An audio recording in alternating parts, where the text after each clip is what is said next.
the first of many conversations. We hope to have our second conversation in March of 2011, so we'll begin today and move forward based on what comes out of today. Well, for me, Re-Envisioning foster care actually began when I became a foster parent in 1999, and I know Re-Envisioning foster care means many things to many people. I'm just going to give you a little sense of mine, and then hopefully all throughout the day today we'll be sharing what it means to you. I became a foster parent in 1999, and I learned so much very quickly. I didn't start Re-Envisioning foster care right away because I had so much to learn. And I began learning, and I began noticing, I began reading everything I could get my hands on. I was a foster parent to two little sisters who were 5 months old and 17 months old at the time. And I had a friend, and she was an amazing reader. And she worked with me. I owned specialty toy stores. For 10 years, I was a teacher, and then for almost 20, I owned specialty toy stores. And she came to work one day, and I was feeding my little 6-month-old daughter a bottle in the back room. And she loved to read, and every week she'd come into the back room and she'd slide a book across the table to me. One day she'd say, "This saved my marriage." And then she'd say to me the next week, "Oh man, I'm a much better parent because I read this book." Then this particular day when I was feeding my daughter, she came in and she said, "You know what? This book completely cleansed my soul." And I said, "Really?" And she said, "Yes, you should read it. As soon as B falls asleep, pick it up and start reading it." So she fell asleep, and I quickly picked up this book called My Grandfather's Blessings, written by a doctor, Dr. Rachel Naomi Remen, and I haven't put it down since that day. I have been reading this book front to back almost every day ever since then. And there was one piece that's kind of my prelude to Re-Envisioning foster care, and it's a piece that I'm going to ask my friend and colleague Jane Lyons to read. Jane from Friends of Children, can you come up and read this piece for me? And to me, this is really what we're here to think about today. And I just want to preface this with I'm getting over a really bad cold, so pardon my. This is called Blessing. On Friday afternoons when I would arrive at my grandfather's house after school, the tea would already be set on the kitchen table. My grandfather had his own way of serving tea. There were no teacups and saucers or bowls, granulated sugar or honey. Instead, he would pour the tea directly from the silver samovar into a drinking glass. There had to be a teaspoon in the glass first, otherwise the glass, being thin, might break. My grandfather didn't drink his tea in the same way that the parents of my friends drank tea. He would put a cube of sugar between his teeth and then drink the hot tea straight from his glass. So would I. I much prefer drinking tea this way to the way I had to drink tea at home. After we had finished our tea, my grandfather would set 2 candles on the table and light them. Then he would have a word with God in Hebrew.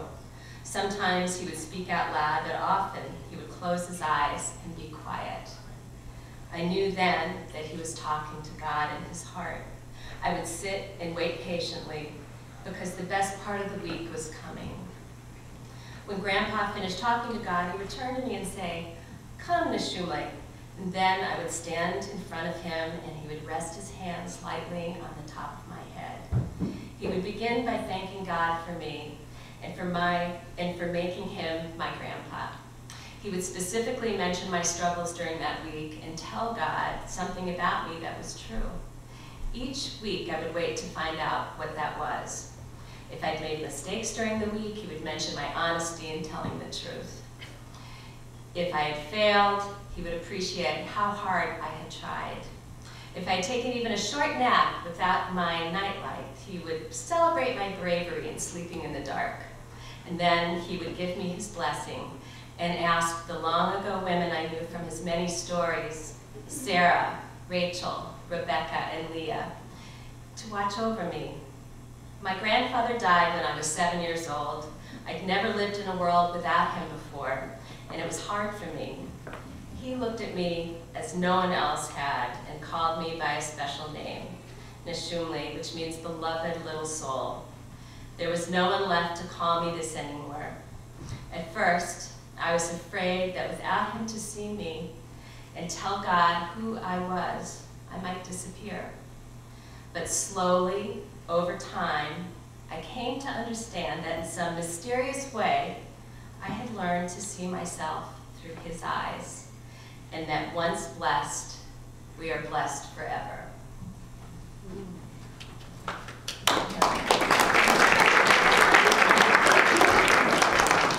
Now, so there I was, reading this, holding this little 6-month-old baby, and the reason that I couldn't read that, and I asked my friend Jane to do that, is because I sob every time I read it.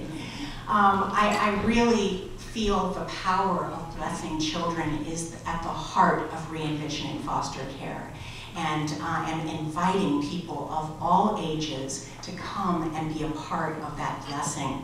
We have a woman who has flown here today from Salt Lake City, Utah, Sharon Jones. She believes in blessing children and also re-envisioning foster care in a big way, and I'm so glad that you flew in, Sharon, to join us and to share with folks in Utah what you learned here today. So there I was, feeling everything that we just read about, everything about blessing. And I walked out into my stores and I stood there and I had one of those aha moments where all of a sudden I knew what I had to do. I had to sell my stores, I had to become a full-time child advocate, and I had to start creating a menu of very engaging programs so that we could invite people of all ages in to become a part of re-envisioning foster care and a part of the solution, to invite people in to become resources to children. What I learned by standing in my stores talking to people is that most Americans think that there are only 2 ways that they can support a child experiencing foster care. Number 1, become a foster parent. Number 2, adopt a child from the public foster care system. It turns out that that's too much to ask of most people. And the result is that hundreds of thousands of potential resources turn and walk away from the very children who need them the most. When I figured that out, I thought, okay, so if we're going to be blessing the lives of every child who experiences foster care, how are we going to get those folks to turn around and embrace children in their communities and in their backyards? And for me, because I'm a teacher, it was all about programs, creating programs that would invite folks in, would help them connect to children, would help them do the right thing by children. As you look around this room today, you will see trifolds with gorgeous photos of really happy, engaged kids. And they are engaged at the Treehouse community in East Hampton. They are engaged in our Sibling Connection programs, Camp to Belong and Sibling Sunday. They're engaged in an educational program called Birdsong Farm. If you look around, you can see all of these amazingly connected children. That's been the beginning of the menu. So this wonderful funder who thought of today said, okay, now let's take that. Let's take all the wonderful programming that Friends of Children does. Let's take all the wonderful programming that currently exists in Western Massachusetts. Let's bring everybody together and build more so that anyone who wants to become part of the re-envisioning process can simply pull out the menu and look down the menu and say, okay, I see small asks, medium-sized asks, large asks. I'm capable of doing that, that, and that. And by getting more people involved and invested in the lives of our children, we will really begin to make this re-envisioning process soar.